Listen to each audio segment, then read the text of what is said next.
बाली सुग्रीव की कहानी। बाली और सुग्रीव का युद्ध कैसे शुरू हुआ, इनका युद्ध का अंत कहां पर हुआ, शुरू से अंत तक। आज हम आपको बाली और सुग्रीव की कहानी सुनाने जा रहे हैं। बाली सुग्रीव का बड़ा भाई व किष्किंधा नगरी का राजा था। बाली व सुग्रीव दोनों वानर जाति से थे व अत्यंत बलशाली थे। भगवान ब्रह्मा जी से वरदान मिले होने के कारण बाली अत्यंत बलशाली था।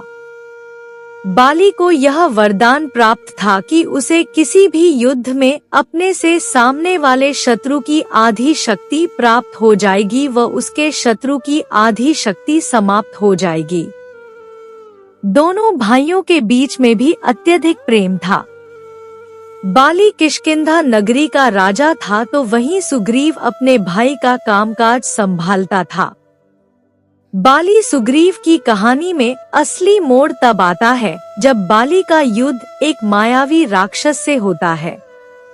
उस युद्ध के परिणामस्वरूप बाली सुग्रीव को किष्किंधा नगरी से धक्के मारकर निकाल देता है, जो उसकी मृत्यु का कारण बनता है।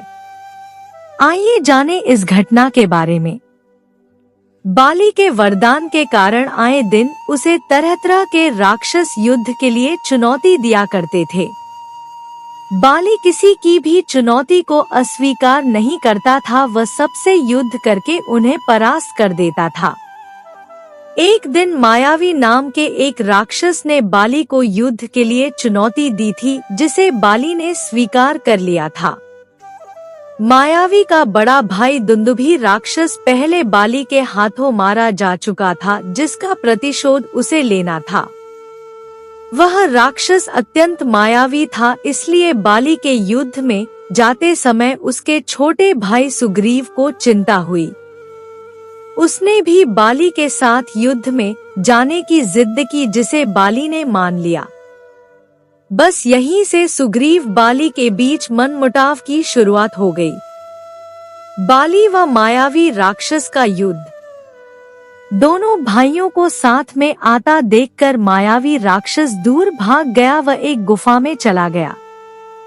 बाली को वह कई बार चुनौती दे चुका था, इसलिए बाली इस बार उसका वध करने का निश्चय करके ही बाहर आया था। बाली उसे मारने के लिए उसकी गुफा में जाने लगा तो सुग्रीव ने मना किया। बाली ने सुग्रीव को यह कहकर बाहर खड़ा होने का आदेश दिया कि वह यहाँ गुफा के द्वार पर पहरा दे व उसकी प्रतीक्षा करे। यह कहकर बाली उस राक्षस से युद्ध करने गुफा के अंदर चला गया। सुग्रीव ने किया गुफा का द्वार बंद। सुग्रीव को गुफा के बाहर खड़े कई महीने बीत गए, लेकिन बाली बाहर नहीं आया। फिर एक दिन उसे अंदर से रक्त की धारा बाहर आती हुई दिखाई दी व किसी के करहाने की आवाज सुनाई दी। सुग्रीव को लगा कि उसका भाई उस मायावी के हाथों मारा जा चुका है। कहीं वह राक्षस बाहर आकर उस पर भी हमला ना कर दे व किष्किंधा को ना हड़प ले। इसी डर से सुग्रीव ने गुफा का द्वार एक विशाल चट्टान के सहारे बंद कर दिया व किष्किंधा लौट आया। सुग्रीव बना किष्किंधा नरेश। सुग्रीव ने वापस आकर सभी को बाली की मृत्यु का समाचार दिया। चूंकि सुग्रीव किष्किंधा का राजकुमार था, इसलिए बाली की मृत्यु के पश्चात उसे किष्किंधा का राजा बनाया गया। हालांकि बाली सुग्रीव की कहानी में यह सुग्रीव की बहुत बड़ी गलती साबित हुई, जिसके गंभीर परिणाम उसे भुगतने पड़े। अब वह किष्किंधा का राजभार संभालने लगा था, किंतु उस गुफा में बाली नहीं बल्कि उस मायावी राक्षस की मृत्यु हुई थी। बाली जब उस राक्षस को मारकर गुफा के द्वार पर आया तो द्वार बंद देखकर क्रोधित हो गया। उसने अपनी शक्ति से गुफा का द्वार तोड़ डाला व किष्किंधा के राजमहल में पहुंच गया। बाली का सुग्रीव पर क्रोध वहां आकर उसने देखा कि उसका भाई किष्किंधा का राजा बन चुका है। यह देखकर बाली का गुस्सा और भी प्रबल हो गया। उसे लगा कि उसके भाई ने सब जानते हुए यह षड्यंत्र रचा व उसे गुफा के अंदर बंद कर दिया व स्वयं किष्किंधा नगर का राजा बन गया। उसने भरी सभा में सुग्रीव पर यह लांछन लगाया। सुग्रीव ने उसके चरणों में गिरकर क्षमा याचना की, लेकिन बाली ने सभी के सामने उसे दुत्कार दिया व उसे बुरी तरह मारने लगा। सुग्रीव का किष्किंधा छोड़कर जाना।